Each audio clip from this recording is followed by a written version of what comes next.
Bonjour, aujourd'hui on va se retrouver pour une nouvelle vidéo. Le sujet du jour, c'est mon chien se gratte.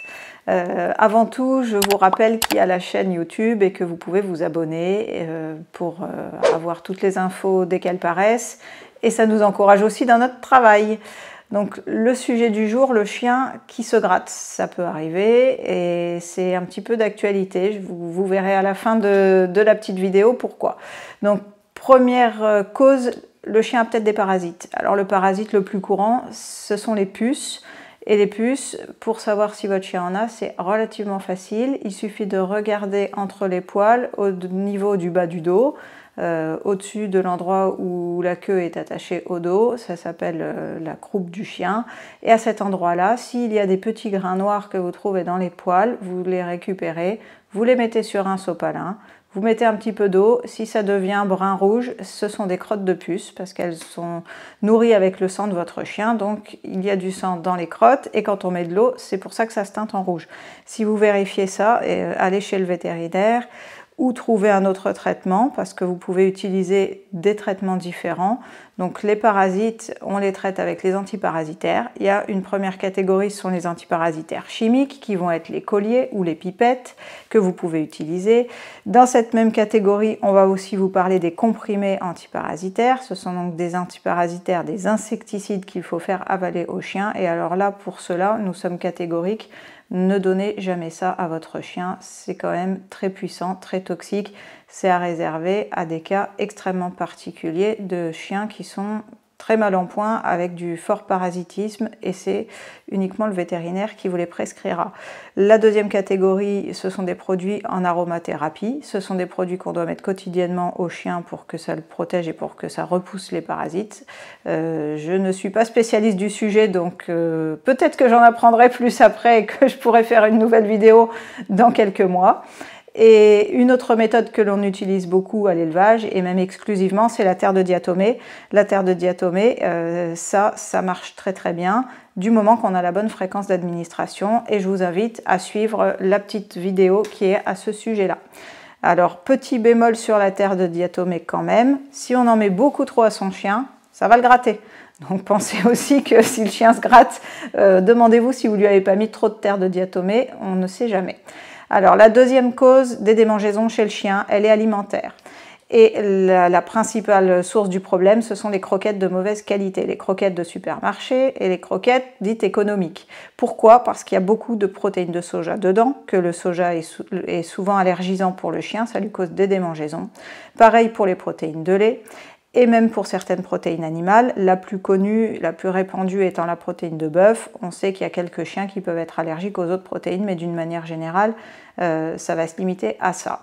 Et il y a aussi malheureusement beaucoup trop de glucides dans les croquettes pour chiens. Et quand on trouve des taux de glucides qui dépassent les 40, les 50, voire les 60% dans une croquette, la croquette, elle n'a plus rien à voir avec le régime d'un carnivore qu'est le chien. Donc je vous laisse à votre réflexion et n'hésitez pas à regarder nos croquettes Nutrica. Vous aurez peut-être un petit lien par là. Ensuite, on va avoir, en plus de ces démangeaisons, des rougeurs, des pertes de poils. On peut avoir des troubles digestifs. On peut avoir même des troubles respiratoires sur certains chiens qui sont très affectés. Donc c'est pas forcément juste le chien qui se gratte, vous pouvez essayer de chercher un petit peu quels seraient les autres symptômes autour pour vérifier si ça peut correspondre à ça. J'essaierai de vous faire un sujet là-dessus pour l'éviction alimentaire, pour savoir comment on va déterminer ce à quoi le chien peut être intolérant ou allergique. Là, on va se cantonner à la recherche des causes des démangeaisons chez le chien. Il peut aussi y avoir les changements de conditions climatiques. Et c'est pour ça que je vous disais que c'était un sujet qui était tout à propos par rapport à la date où nous sommes. Quand l'hiver arrive, en fait, le chien qui pouvait vivre dehors au grand air et à une température qui pouvait s'être rafraîchie progressivement, et si vous mettez votre chien dans la maison, il va se retrouver brutalement au chaud avec vous qui rallumez le chauffage, et en fait le poil du chien il est plus du tout adapté pour les conditions climatiques qu'il va avoir dans la maison. On a remarqué ça dans notre élevage parce que tous les chiots que l'on va vendre en hiver, pendant un mois et demi, vont souvent avoir des démangeaisons parce qu'en fait, ils sont habitués à vivre à l'extérieur dans des parcs, dehors. Donc les chiots peuvent vivre à 5 degrés, à 10 degrés, et même un peu plus bas la nuit. Alors rassurez-vous, ils ont des nurseries qui sont chauffées en libre accès, mais ce sont des chiens et donc ils passent souvent leur temps dehors et leur poil, il est donc conçu pour les protéger du froid. Et le poil, quand on met un chien à la maison à 20 degrés alors que le poil est prévu pour que le chien soit en moyenne à 5 degrés, le chien va avoir beaucoup trop chaud. Et je dis toujours à mes clients, imaginez-vous que vous portez un pull en plein été. Et bien votre chien, il doit ressentir à peu près ça et c'est pour ça que ça le gratte. En tant qu'humain, on a parfois l'hiver des besoins de mettre de la crème hydratante sur sa peau parce que ça gratte un peu. Pourquoi? Parce que l'hygrométrie de nos maisons, elle est hyper faible en hiver à cause du chauffage. Pour le chien, c'est exactement pareil. Donc pensez à ça, et ça peut être une cause toute bête. Et je reviens sur un élément que j'ai donné au début, les parasites. Si vous pensez qu'il n'y a aucune des solutions que j'ai évoquées avant qui pourrait correspondre à votre chien, il existe aussi d'autres parasites qu'on ne voit pas. Et ce sont des acariens. Pour ça, il faut aller voir votre vétérinaire et faire en fait un raclage cutané, c'est-à-dire que le vétérinaire va récupérer un petit peu de peau et ce qu'il y a à la surface de la peau.